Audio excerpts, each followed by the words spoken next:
नमस्कार सभी को, मैं डॉक्टर कमला उपाध्याय। आज के लेक्चर में हम साइटोलॉजी सेक्शन से सेल डिवीजन का मियोसिस डिवीजन को हम डिस्कस करेंगे। तो इसके बारे में जानने के पहले हम देख लें कि ग्रीक में इसका मीनिंग क्या है। तो ग्रीक में मायोम का मतलब है टू रिड्यूस और टू डायमिनिश, यानी कि ये इस तरह का सेल डिवीजन है जिसमें जो क्रोमोसोम नंबर्स हैं वो आगे जाके रिड्यूस हो जाते हैं। ठीक है, तो इसलिए इसका नाम है मियोसिस। और जो टर्म है इसको फर्स्ट टाइम दिया है जेबी फार्मर ने इन द ईयर 1905 में। और जो रिजल्ट है मियोसिस का, ये हमेशा जो मियोसिस डिवीजन है वो diploid number of parent cell से डिप्लॉयड नंबर ऑफ क्रोमोसोम जिनमें रहेंगी, यानी कि जो इनके पेरेंट्स हैं उनमें 2n नंबर ऑफ क्रोमोसोम रहेगा, वो आगे जाकर डिवाइड होने के बाद हैप्लॉयड नंबर ऑफ क्रोमोसोम में कन्वर्ट हो जाएंगी डॉटर सेल्स में। ठीक है, तो इस तरह से डिप्लॉयड जो सेल्स हैं उनमें पहले डीएनए रेप्लिकेशन होगा, तो इस तरह से जो उसकी सी वैल्यू है यानी कि क्रोमोसोम नंबर जो है वो डबल हो जाएगा।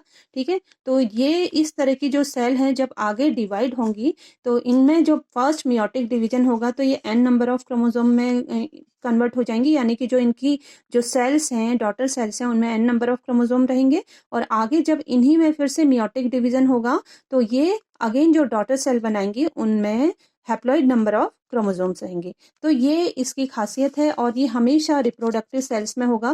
कहने का मतलब है कि जिन एनिमल्स में सेक्सुअल रिप्रोडक्शन की प्रोसेस होती है उन्हीं में गैमेट फॉर्मेशन के लिए ये मियोसिस की प्रोसेस होगी। बट याद रखें कि हमेशा जो पेरेंट सेल है उनमें डिप्लॉयड नंबर ऑफ क्रोमोसोम रहेंगे और आगे जाके ये हैप्लॉयड नंबर ऑफ क्रोमोसोम में कन्वर्ट हो जाएंगे जो डॉटर सेल्स हैं, और यही आगे जाके ये गैमेट फॉर्म करते हैं। ठीक है, अब जो रिक्वायरमेंट है मियोसिस के लिए वो क्या है, देखिए मियोसिस की रिक्वायरमेंट हमेशा, जैसा कि बताया कि हमेशा रिप्रोडक्टिव साइकिल की इसको ज़रूरत है, यानी कि जो रिप्रोडक्टिव साइकिल है वो होगी इस दौरान, और फाइनली जो इसका रिजल्ट है वो गैमेट फॉर्मेशन होगा।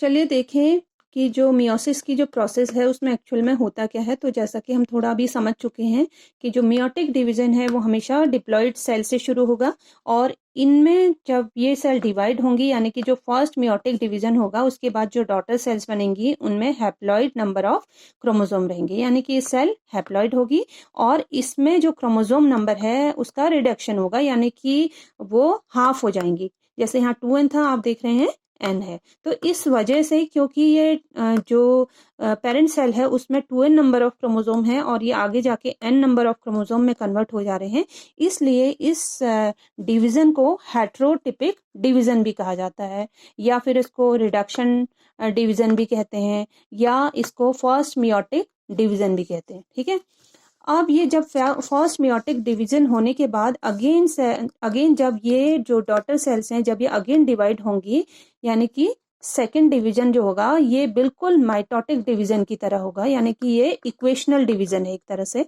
और इसे सेकेंड मियोटिक डिवीजन कहेंगे या इसे होमोटिपिक डिवीजन भी कहा जाता है। ठीक है, या इसे इक्वेशनल डिवीजन भी कहा जाता है, क्योंकि जो पेरेंट सेल है उसमें n नंबर ऑफ क्रोमोसोम है और जो डॉटर सेल है उनमें भी n नंबर ऑफ यानी कि हैप्लॉइड नंबर ऑफ क्रोमोसोम है।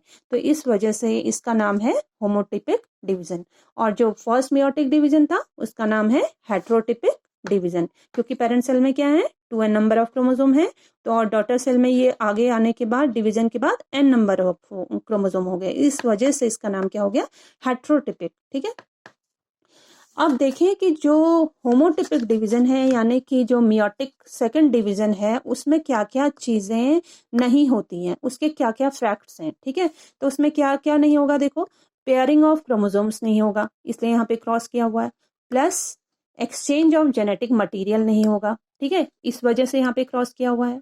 इसके बाद थर्ड क्या है, reduction of the chromosome number do not occur. देखो इसमें रिडक्शन भी नहीं होगा क्रोमोसोम नंबर का, क्योंकि जो पेरेंट सेल है उसमें n नंबर ऑफ क्रोमोसोम है तो वही डॉटर सेल में भी है, इसी वजह से कह रहे हैं कि reduction of the chromosome number do not occur.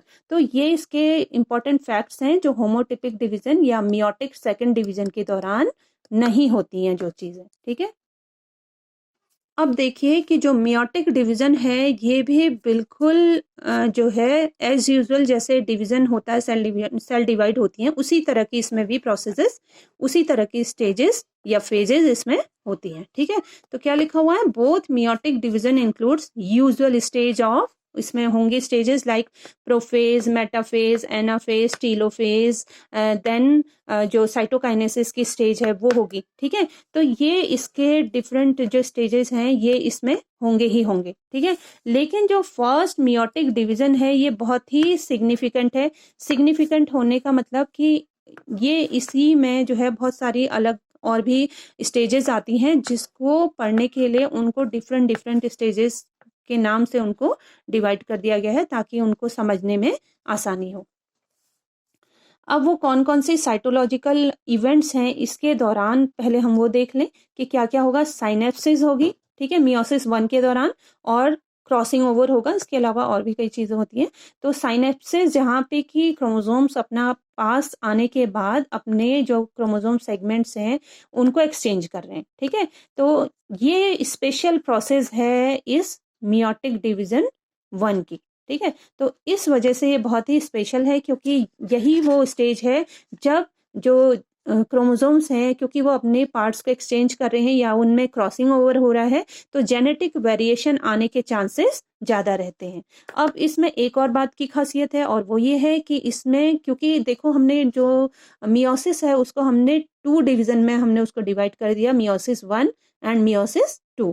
तो इसी तरह से मियोसिस 1 में अगर जो प्रोफेज होगा उसको हम कह देंगे प्रोफेज 1। इसी तरह से मेटाफेज होगा तो उसे हम कह देंगे मेटाफेज 1 ताकि हम उसको आइडेंटिफाई कर सके कि हम किस स्टेज की बात कर रहे हैं। तो इसमें देखो क्या है कि जो प्रोफेज 1 है ये बहुत ही बड़ा स्टेज है मियोसिस 1 में। ठीक है, और इसमें 6 जो है सब स्टेजेस होती हैं।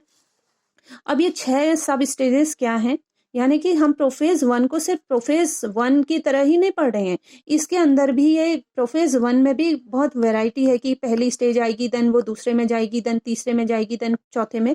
तो इस तरह से जो इसकी डिफरेंट स्टेजेस हैं उसको डिवाइड कर दिया है सब स्टेजेस में। तो ये सब स्टेजेस हैं जैसे प्रोलैप्टोनिमा या इसको प्रोलैप्टोटिन भी बोलते हैं।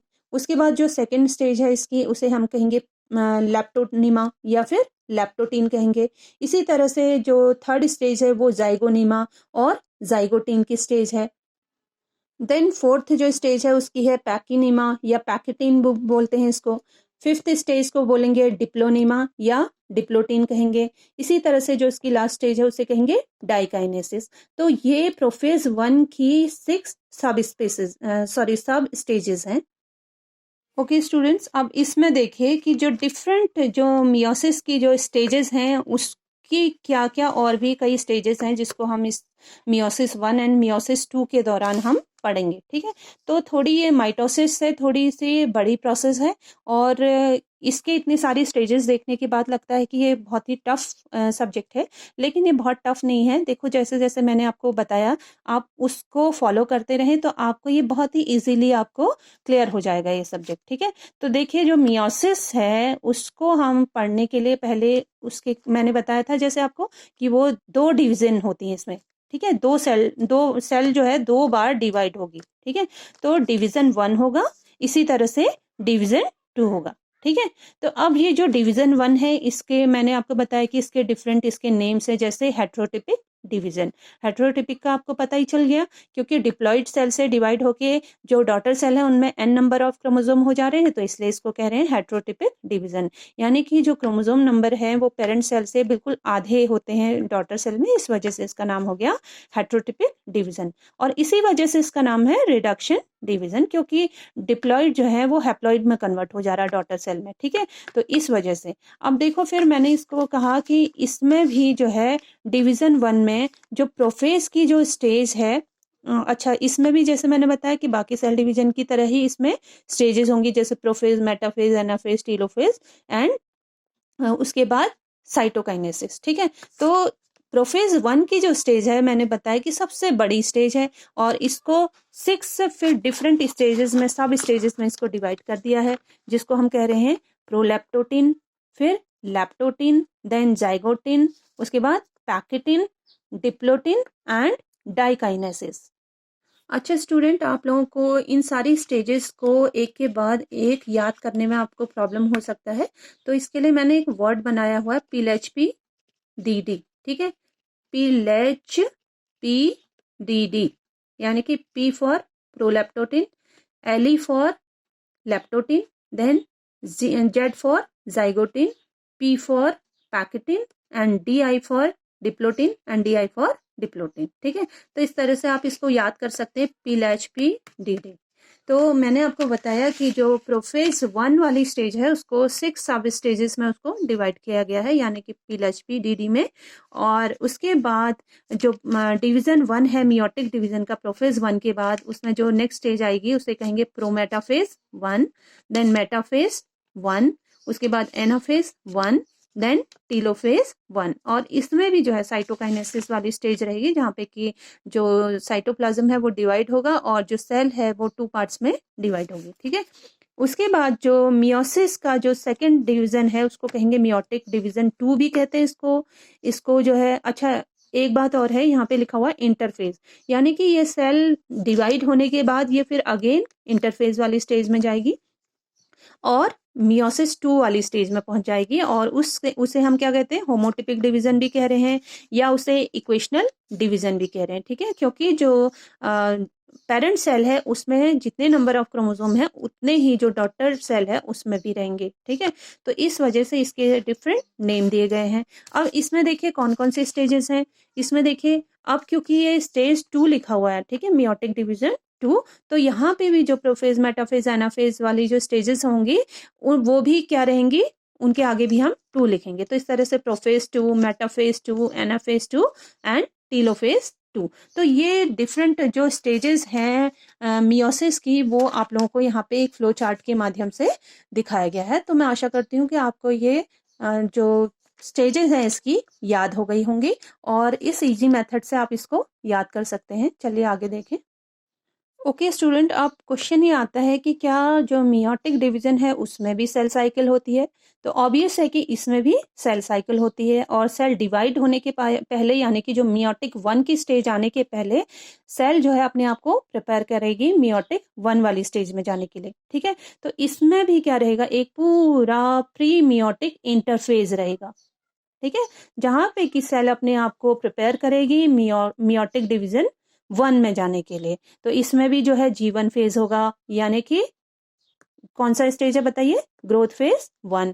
इसी तरह से इसमें सिंथेसिस फेज होगा, यानी कि जो क्रोमोसोम नंबर है वो डिवाइड होंगे, यानी कि रेप्लिकेट होंगे, डीएनए रेप्लिकेशन होगा। ठीक है, डिवाइड होंगे कह रही हूँ, सॉरी, मैं बोल रही हूँ कि सिंथेसिस फेज में डीएनए रेप्लिकेशन होगा। उसके बाद फिर ये G2 फेज में जाएगी। G2 फेज में क्या होगा, जो सेल है, जो अभी अगर माइटोसिस होता तो सेल डायरेक्टली माइटोसिस वाली स्टेज में जाती, लेकिन यहाँ पे सेल जो है अपना एक डिसिसिव चेंज लेती है और जिसकी वजह से जो सेल है वो मियोसिस सेल डिवीजन की ओर डायरेक्ट होती है। ठीक है, तो G2 फेज में ही ये डिसीजन लिया जाएगा कि ये इसे माइटोसिस के लिए जाना है या फिर मियोसिस के लिए जाना है। ठीक है, तो यहाँ पे G2 में ये सेल अपना डिसीजन लेती है।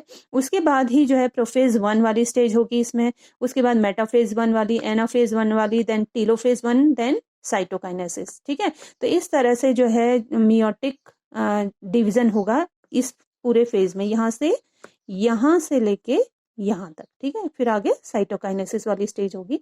तो ये एक तरह से आपके यहाँ पे सेल साइकिल आप लोगों को दिखाई गई है मियोसिस 1 के दौरान। अब देखो इंटरफेज में क्या हो रहा है, nucleus start to swell up, यानी कि जो न्यूक्लियस है इस फेज के दौरान की बात कर रही हूँ मैं, जब मियोटिक डिवीजन 1 में होने के पहले क्या हो रहा है, न्यूक्लियस स्वेल अप हो जाएगा, यानी कि फूल जाएगा। और ये फूला क्यों है, क्योंकि ये वाटर, जो साइटोप्लाज्म का जो वाटर है उसको ये ले लेता है, जिसकी वजह से जो सेल का साइज है आप समझ लीजिए कि एक तरह से बड़ा हो जाता है। उसके बाद nuclear volume increase about 3 times, यानी कि जो न्यूक्लियर वॉल्यूम है वो 3 गुना बढ़ जाएगा। तो ये सब जो है इंटरफेस के दौरान, मियोटिक 1 डिवीजन के दौरान आप कह सकते हैं ये होता है। ठीक है, तो इतना ही आज के लेक्चर में, आज मैं इतना ही लूँगी और नेक्स्ट लेक्चर में हम इसकी जो डिफरेंट स्टेजेस हैं उसमें हम पहले मियोटिक 1 वाली स्टेज को अच्छे से समझेंगे और उस दौरान क्या होता है और सेल में किस तरह से क्रॉसिंग ओवर होगा और जो इसके डिफरेंट स्टेजेस हैं उसके बारे में हम जानेंगे। तो आज के लेक्चर को आप दोबारा से रिपीट करके आप इसको सुन लीजिए और अच्छे से समझ लीजिए और ये बहुत ही अच्छी और बहुत ही ईजी कह सकते हैं, इंटरेस्टिंग प्रोसेस है। और आगे की प्रोसेस जो मियोटिक सेकेंड डिवीज़न है वो बिल्कुल माइटोसिस की तरह होता है, तो आपको टेंशन लेने की कोई ज़रूरत नहीं है। बहुत ही ईजी चैप्टर है, ईजी टॉपिक है, तो बहुत अच्छा करें आप लोग, यही मेरी आशा है अपनी स्टडीज़ में। और आप लोग के अच्छे नंबर आएंगे तो मुझे बहुत खुशी होगी। Thank you.